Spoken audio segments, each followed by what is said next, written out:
This week on the Husky Update. Video game enthusiasts pack into Boston Convention and Exhibition Center to attend PAX East 2019. Nate Silver and Pete Buttigieg visit campus to a packed audience. And we speak to students about their opinions on the Student Government Association.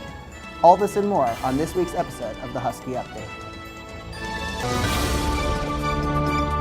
Your campus, your news, all the time. From the Showman Studio, here is the Husky Update. Hello and welcome to this week's episode of the Husky Update. My name is Scott Adelberg, and here's the week's news. For our first story, I visited NUStage Musical Theater Company as they prepare to put on their Spring 2019 review. Every semester, NUStage Musical Theater Company puts on a musical review. This semester's theme is Light Up the World. Director Yana Butt explains. This show explores the themes of hope and motivation and that inner drive that makes you wake up in the morning and go achieve your dreams and go reach your goals. Producer Adriana Messina explains that she's excited to see it go on. People should come see Light Up the World because it is so motivating, it's so encouraging, it's a great time. The cast is super talented and we've all been working super hard to put together something that is a lot of fun for the audience to watch. This year's review takes place during Patriots Day weekend. I hope when people leave the show they will feel better than they felt when they come, and I hope it lights up their world because it definitely lit up mine. At two separate events, data guru Nate Silver and presidential hopeful Pete Buttigieg spoke to the university as part of The Civic Experience, a new speaker series. Silver, who has become widely known for his data analysis of politics and sports, spoke to Northeastern professor Kostas Panagopoulos about the importance of properly understanding data and probability in the modern era. Buttigieg discussed millennials and the importance of their participation in American politics. And now we take it over to Sophie with Rapid Fire. Thanks, Scott. My name is Sophie Cato, and welcome to Rapid Fire. In campus news, the Student Government Association announced that they would no longer draw stipends from the Student Activity Fund. The stipends will remain in effect, but it isn't yet known where the funds will come from. In national news, House Democrats have requested President Donald Trump's tax returns after months of anticipation of the move. In international news, the government of Japan has announced the name of the next imperial era. Reiwa, which will replace Heisei, will officially start on May 1st, when Emperor Akihito abdicates the throne. That's all for Rapid Fire. Back to you, Scott. Thanks, Sophie.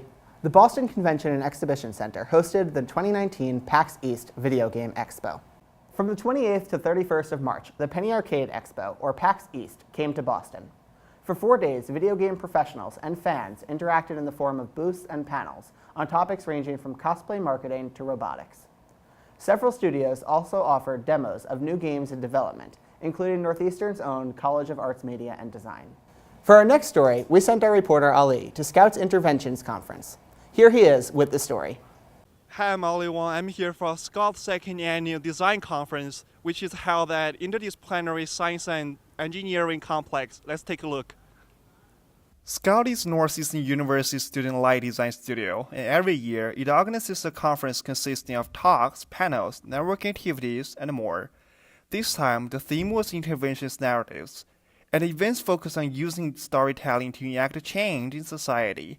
There were also talks by several design professionals from companies like Attendant NYC and Super High. Scott is going to continue hosting this event in the coming years. I'm Ali Wang, signing off. Back to you, Scott. Thanks, Ali. For our last story of the week, we take it over to our reporters who spoke with students about the Student Government Association and their thoughts about the major issues ahead of the SGA presidential election. Hi, my name is Saki.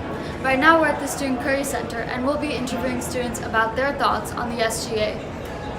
What are your thoughts on the SGA? Well, currently, while I'm not too well informed on the SGA, things I've seen from this past semester and the fall have made me concerned that the SGA isn't, doing its best or doing the best that it could be to keeping our students informed on what's going on, and I think there could be room for improvement in that regard. I have not heard of them, and I have no idea what the organization does.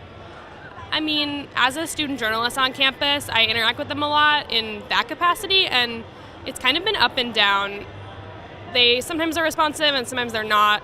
So from that perspective, I'm not sure how effective they've been on campus, if like student journalists can't even get a hold of them to talk about issues. So.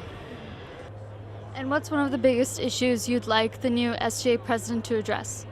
I would like to see the new SGA president address definitely the issue of transparency. Just going back to what I said before, I think it's one of the most important things that a student government body can address and focus on in terms of ensuring that the students trust the SGA and that there is a mutual trust and respect, and that the student body is involved in what's going on and informed in the process. So yeah. So obviously I'm an international student, so I would want something done for the visa situation and stuff like that. Maybe some legal offices.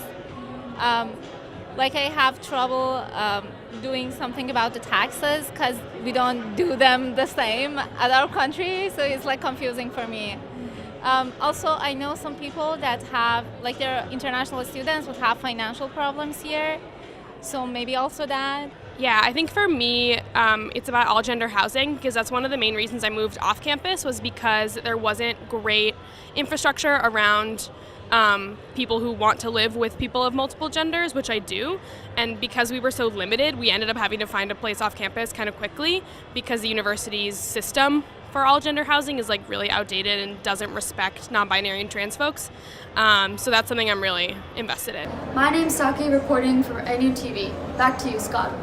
Thanks, guys. That's the news. The rest is up to you. Be sure to like our Facebook page and subscribe to our YouTube channel to stay up to date with the Husky Update. My name is Scott Adelbert. Thanks for watching.